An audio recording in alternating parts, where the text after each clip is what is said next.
steps. So the first one is really shifting our mindset, is being more assertive, maging upfront, and maging transparent. Being assertive means, yun nga, being honest with our thoughts, saying that with confidence, hindi yung parang majajahe ka. Kasi kahit na mag-no ka, and sa totoo lang, hindi ka kumbinsido, kita yun sa body language mo and your tone, so hindi ka convincing.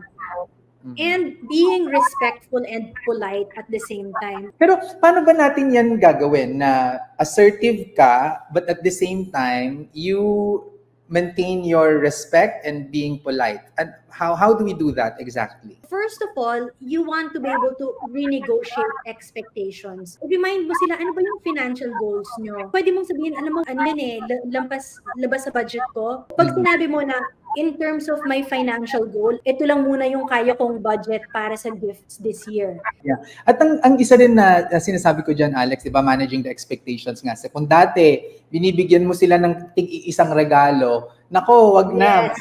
Bigay ka na lang ng for everyone. At ang pinakamadali dyan ay maghanda ka na lang ng one-time, big time for everyone. Tapos na. Yes. Kaya, yes.